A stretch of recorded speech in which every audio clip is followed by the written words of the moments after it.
So I think we are live. Thanks everyone who's joined so far and everybody who might join over the next few minutes or so. We're hoping to not keep you for more than 20 to 30 minutes. This is a really casual sit down conversation with myself and Kyle, who I will let intro himself in a second. But essentially, this is to talk through the Milo's implementation of the Thrive all-in-one learning platform. Kyle, for anyone who doesn't know Milo's or yourself, can you give us a quick introduction, what the business is, what it stands for, and a bit about your role there as well? Yeah, thanks, Danny. So my name is Kyle Dismukes. I work at Milo's Tea Company. Milo's is a beverage manufacturing company. We produce tea and lemonade and other flavored all-natural beverages. It's a family-owned and operated business. It's also a woman-owned and operated business. We just hit our 80th year anniversary this year, so big celebrations happening on our end. But the business as a whole, we focus on a lot of continuous learning and development. And, we really pride ourselves on being a people first company, and really making sure that our people have the capabilities or the tools to succeed and grow within the business. I'm a learning business partner here at Milo's, and I really help the business in supporting with like the learning systems, associate development programs, as well as any of the Milo specific created content, and then our partner content curation. Perfect. 80th year anniversary is some achievement for a family run organisation. And I can also testify that the Milo's tea is very good. I was out in the US last year and this year at some conferences, and the Milo's tea definitely kept me going with the energy on the Thrive stand. So if anybody hasn't tried it, I would highly recommend. And hot off the press from Kyle, there's some new flavours coming out soon. So keep your eye out for those as well. Thanks, that was useful. Just for anybody, obviously, who's joined this session. In terms of where Milo's were with learning and development before you started looking at a new learning platform, Kyle, what was the day-to-day reality at that point?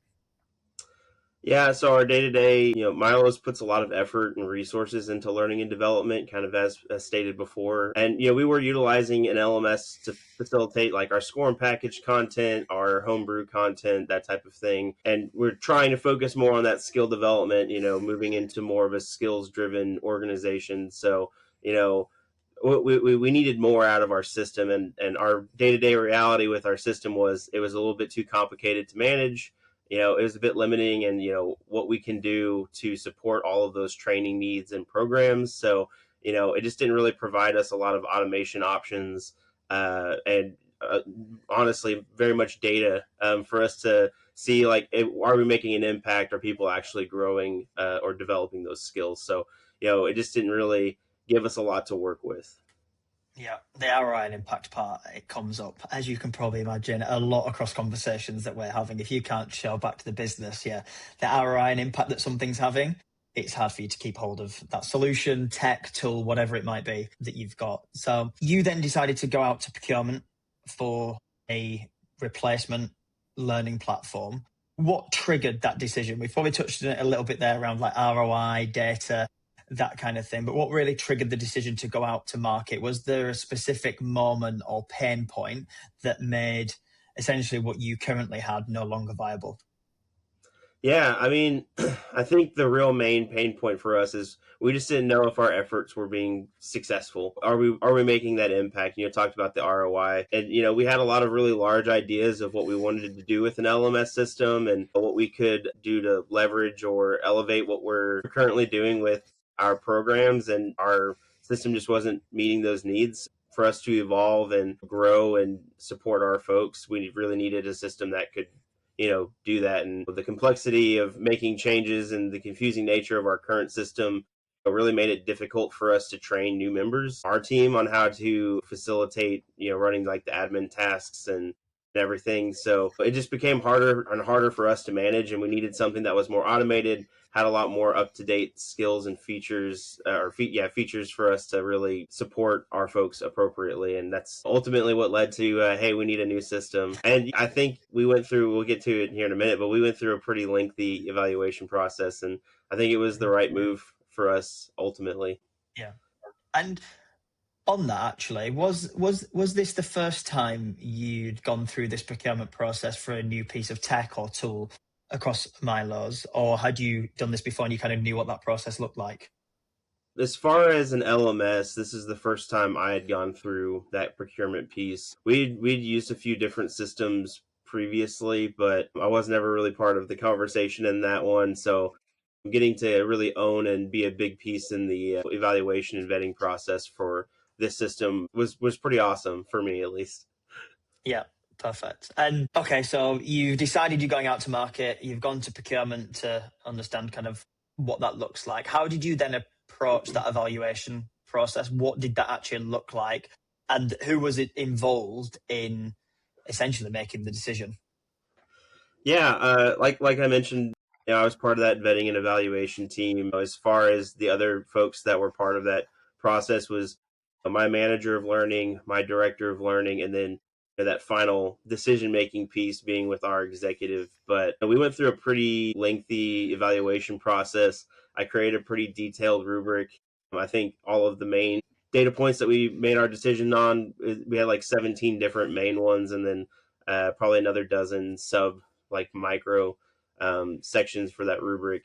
But the rubric itself covered a lot of different features. AI automations, reporting features, which we kind of already talked about. But then also like what customization the system had to offer, and then all the other different ways that it could align and elevate our current programs. And I think by the end of it, we probably evaluated like 24 plus systems to narrow it down over, a 6 month period. So, you know, some of it, some of those features I just couldn't live without, and narrowing it down got a Mhm. lot easier.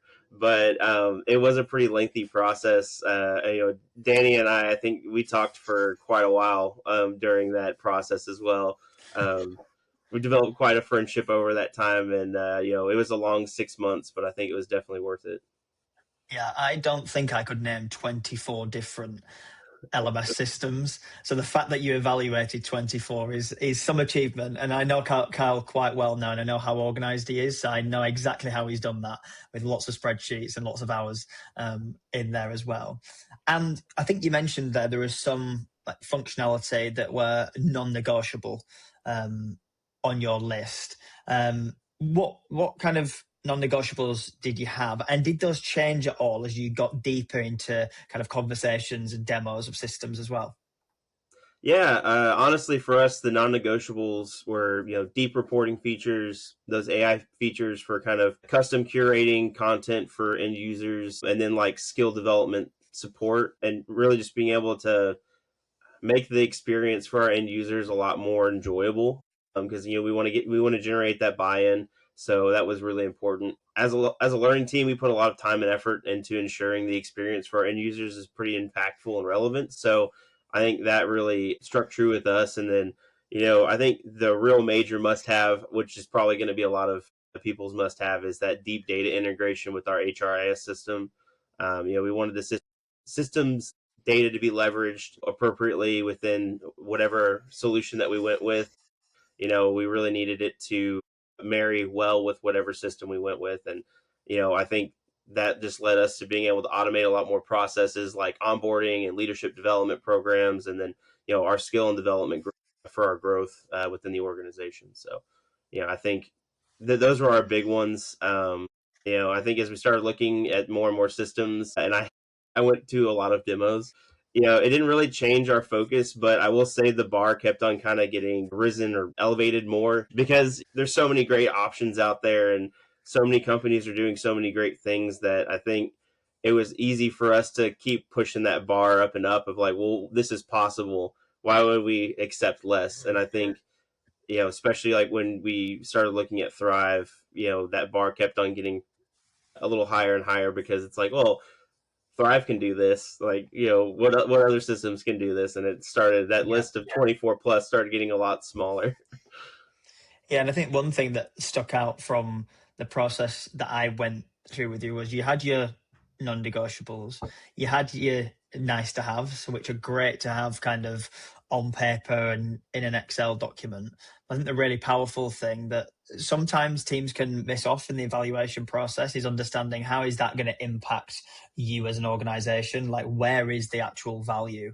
What are the business objectives and how are they going to help you achieve those as well? That's one thing that stuck out from me. And also, when you're evaluating 24 plus platforms, I imagine you're going to see functionality that you didn't even know existed. So that then starts to form part of that functionality, use cases, business cases that you need to then measure against. So I definitely enjoyed the process with the Milo's team because sometimes, I mean, I've seen RFPs and I've seen evaluation processes where they actually have functionality on there that Yeah. they then label as we don't need.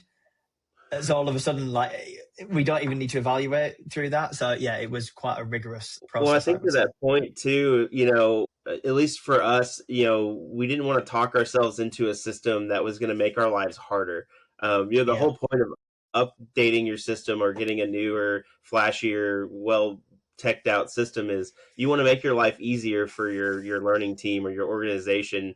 And if you're ever like, oh well, we can live with this being a harder process, I don't think that's where we want it to be. And again, that made that process a lot easier for us. It's like, well, I don't want to have to work harder here where to work less here. I want the full package. yeah, 100%, 100%. And what do you see? Obviously, like we said, you've reviewed lots of different systems at that point. What did you see in Thrive that you didn't see elsewhere, or you might have seen elsewhere, but what ultimately kind of tipped the decision in favor of you then looking to implement Thrive? I think culture comes to mind first and foremost. We have a very unique culture at Milo's, and I think Thrive has very much the same culture that we do. You have a continuous growth mindset. Y'all are constantly implementing new features and upgraded features. So like that was a really big win for us because we want to continuously be evolving in what we can offer. And then I think how simple and intuitive the system is as well. We're a manufacturing company, so the easier, the more simple we can make it to get people into the system and get them engaged, and then surprise them with the depth and the features on the second half of things. I think that really helps us as a learning team to kind of generate that buy-in. And then honestly, the customer service at Thrive was just top notch. Out of all the companies I talked to, there was never I got to wait weeks to get a response or anything like that. Anytime we had a conversation about what the system can and cannot do, you guys were very transparent and what's possible, and always followed up with support documents outlining what the capabilities are, how we can ultimately do things. And I think that was a big decision maker for us. Yeah. Shout out to Shane on the support documents. I know Shane Yeah. supported us quite heavily throughout the tech calls, Kyle. So that's good to understand. Just good to know kind of where different systems differentiate themselves. So you've gone through that evaluation process. You selected Thrive as your preferred vendor. And we now move into that kind of implementation journey and the start of that journey as the partnership. So let's talk implementation to begin with. What were your expectations going into that implementation process, and how did the reality compare? Yeah, honestly, based on our conversations in that buying or acquisition phase, really helped lead into that implementation piece, because we had been through all the ins and outs of what to expect, and all of the communication was great. So myself being the lead on that implementation going in, I felt really confident because the scope of work was well outlined, the timelines were well outlined. Everything seemed very, you know, I don't know, clear or easy to handle. But yeah, I mean, building and implementing a new system is always an undertaking. So having that clear timeline and expectation of what's going to happen, it's really helpful. I've been through a few different implementations before that were, I'm not going to say they weren't easy, but they were definitely a lot more difficult than what we experienced with Thrive. The reality is everything with our implementation went better than expected. It was fantastic. The implementation team went above and beyond for our needs, and we had fantastic partners to kind of coach us through the best ways to utilize the system. What process we should go through to make the work easier. So yeah, I'm very, very happy with what we did. And honestly, we finished early.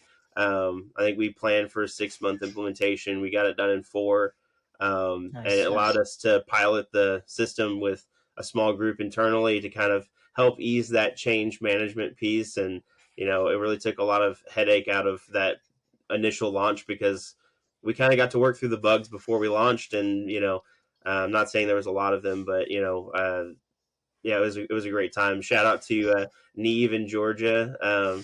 I love working with them. They were fantastic. Yeah. So sad I don't get to work with them anymore. But I'm sure Neve and George will be listening and have a smile on their face for that. And it's good to know that obviously you actually went live ahead of schedule, which is always good because, like you say, it allows you to almost launch a bit of a pilot and a soft launch out to the business before that kind of big bang switch on across the organization. And obviously, I've mentioned this before, yourself and the team at Milo's are super organized, which goes a long way in terms of actually hitting any timelines or being ahead of schedule with that because yeah, we're not afraid to outline where we actually need some of your resource. Like, yes, Thrive will do as much as we can to get that platform up and running the way that you want it. But there are elements where we're going to need your support and parts that you need to do as well. So definitely a team effort across that one. And were there any moments that surprised you, either whether it's a challenge that you hadn't anticipated or things that actually went smoother than expected? I imagine the timeline is one that went a bit smoother than you probably expected. yeah, absolutely. As far as surprises are to take into account, everything went a lot smoother than I thought it was going to. Like I said, I've done a few others before, so any challenges that popped up, we were quickly able to come up with a way forward and get to working on it. I think the beauty of implementing with Thrive, it was kind of a work at your own pace. Yeah. Y'all outline what you needed and how fast we were able to get through any of our pieces and get over any hurdles that kind of helped with that pacing piece, which was nice for me because I'm like, oh, I want to get everything done now, and get everything out of the way. But yeah, again, going back to the strategic conversations with our implementation partners, it wasn't a surprise because I'd kind of already gotten the overhaul of it going through that acquisition phase. But it was just very refreshing to have a company that was so well organized. We're talking about how well organized we were. It was kind of a two-way street. I think it played off of each other well, and that Thrive was very organized as well, so it made it a lot easier on me to be, all right, I'm just going to copy and paste all of my things into this, and use that structure, and made everything a lot easier.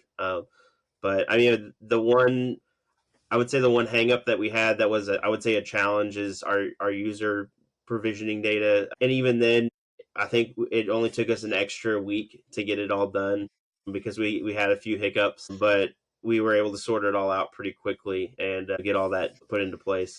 Yeah, I was going to ask then because I think one of the when it comes to implementation, a big misconception or fear from L&D teams, IT teams, is the amount of work and time that goes into integrations. Now, obviously, there you've mentioned there were some slight hiccups when it comes to user provisioning, but can you tell us a little bit more about what you've integrated with and how you found that process?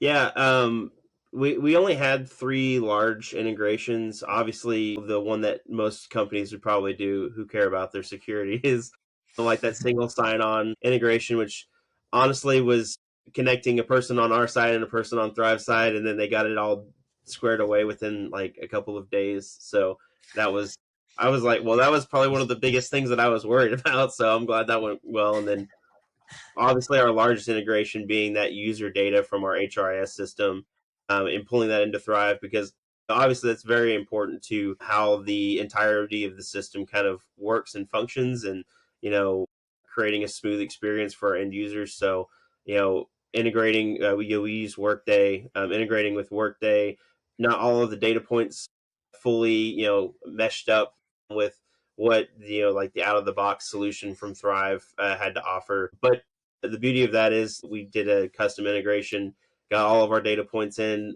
got them all kind of married together and working just fine. And I think that's honestly why it took us a little bit longer is, we had that more of a custom integration and we had to make sure everything was good. So there's a lot of data validating and making sure things were talking and updating appropriately. Yeah. So everything beyond that was pretty easy. And then the last one that we had was our content library from our provider. Unfortunately, they don't directly integrate with Thrive, which we were a little sad about because we love that feature. But Thrive was great at giving me all the documents and the frameworks to plug and play all the information. So it was as easy as just getting all of our SCORM files, all of the metadata, and all of the thumbnails to Thrive. And then I want to say like 1 or 2 weeks later, we started seeing our content pop up. And the beauty with that was, there's a great like metadata framework that y'all have that made it easy for us to kind of set what our topics and skills are. Because again, being very skill conscious for our skill development, we want to make sure that all of those content pieces had the depth of skills that they needed to. Nice. Yeah, took a little bit longer, but still went live early. Yeah, Is the big exactly. thing. Which again, going to that smoothness of the integration is, Yeah. and I think when we did our last integration, it took me months of building out interface builders, enterprise interface builders, and stuff like that to get all that content in there. And this seemed such a light lift that it was probably one of the more enjoyable pieces because I didn't have to stress about it. So Good. Okay, so you haven't been live that long with Thrive. You did a bit of a soft launch in February and then a full launch in March time. So you haven't been live too long. What, in that short space of time, what's landed well with your people across the business so far? What are you most pleased with in terms of adoption or engagement or potentially something else as well? yeah, I think the user experience is what we've seen land the best so far. With the pilot and the initial launch, that was the biggest feedback that we heard was it's so much easier to use. The flow and how intuitive the system is just so much better than what we were using before. That I think instead of it being that scary thing that people see when you change systems, like, oh, I have to relearn a whole new system, is it was so easy that it was one of those, this isn't that bad. And I feel like the engagement piece kind of has gone up because of that, because it's such an easy system to use and the features are really easy and well laid out. So yeah, I think other than that, Kiki, the AI companion within Thrive, was also a huge hit. We didn't really have that in our system before, and it's even evolved since we've launched in March, and the new features are also drumming up some excitement as well. So yeah, I think for us, those are like the big pieces that landed really well. And then as far as engagement, like I said, getting all that positive feedback on the system features and all of the ease of use is really exciting for us, because then we can start implementing more complicated things, because with easier system to use, you have more availability and flexibility. And then yeah, spaces have been a big hit as well.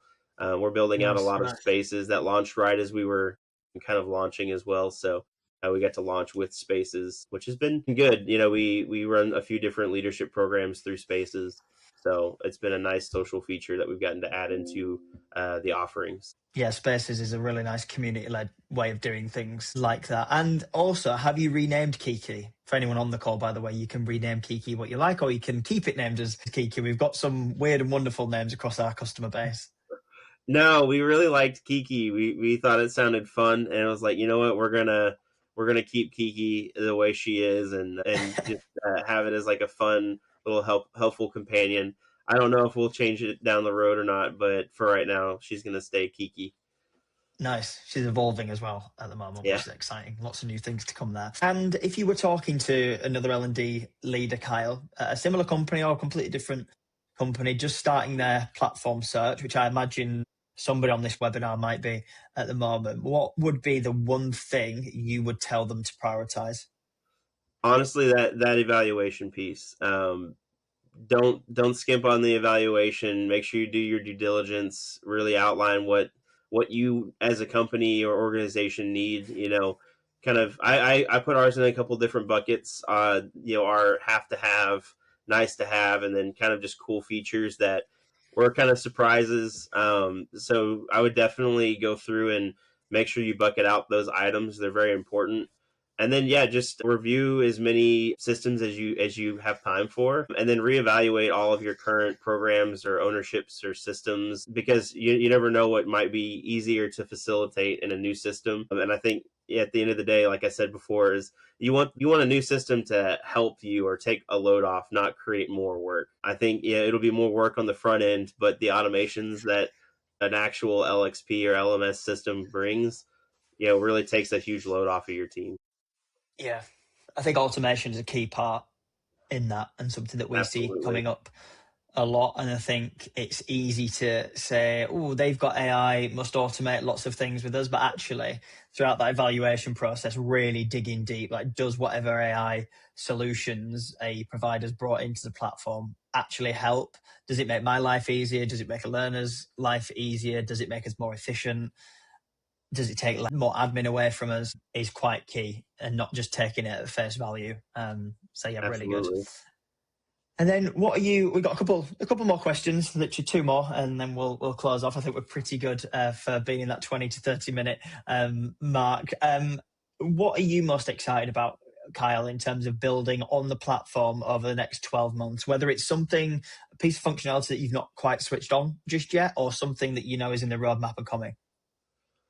Yeah, I think the biggest roadmap item that we have for this year is just spotlighting more features within the system. We kind of did a slow rollout of the features and just kind of introduced all the core features and how to interact with them to get people in the system and get them excited. So we'll be doing some kind of spotlight of other different features within the system that will kind of add depth to what's offered. And then beyond that, we do content spotlights as well. Focusing on how can we continuously get people back into the system, not just be a one stop and oh yeah, this is cool, and then move on. Like, how can we continuously get them to be engaged in the system? So my team's working real hard on getting those new spotlight content campaigns kind of built out, and same thing with like the spaces, creating more spaces to generate more engagement. Yeah, it's an interesting one with that not launching with absolutely everything switched on. And we see it a lot where organizations are either implementing their first platform or they're moving across from a more traditional LMS previously, all the way through to other organizations who just go big bang, everything switched on all at once. It depends on the culture of the organization, how your learners are going to respond to all of that as well. So that's really useful. And then finally, more of a reflective one for you, Kyle. If you could send a voice note back to yourself on day one of that procurement journey, what would you say to yourself? Yeah, I think don't second guess yourself. Keep asking questions. Yeah, there's no such thing as too much data. So, obviously this is a big, decision and could greatly impact, your organization. So having the data behind the decision you make and then fighting for that decision, I think goes a long way. And then just keep connecting with people. I've met so many great L&D professionals through this process that it's great making those connections. This industry is so full of great people who all have the same goals in mind, and surrounding yourselves with other professionals that are eager to support, answer questions, that just love doing what they do. That's great for the L&D space as a whole, but also generates a lot more opportunities like today, where I can kind of come and share some of my experience, and hopefully that it helps somebody, and supporting their organization and do something that's game changing or impactful for them. So Yeah, 100%. I think expanding and using that network is a really, really good piece of advice. Ask the people who have done it before, ask them for their recommendations of who they've used, who they like using, what they did throughout that process, I think what is they did wrong really, really, too. yeah, what they did wrong, yeah, what didn't work well, who they didn't like. So yeah, I think that's a really good piece of advice. I'm sure that hopefully there's lots of people who've joined this webinar and taken even just a little bit of nugget of insight and information away from you, Kyle. So thank you for joining us. We really appreciate your time that you've taken just to outline that process, not necessarily just about obviously Thrive, but that process in general for anybody else who's looking to go through that. I'm sure you would encourage people to connect with you and message you if they've got any questions off the back of this. Feel free to ask anything in the comments and we will come back to you as best we can as well. Thanks everyone for joining. Kyle, one last thanks to you for joining us as well. And yeah, enjoy the rest of your day. Yeah, thank you. Thanks everyone.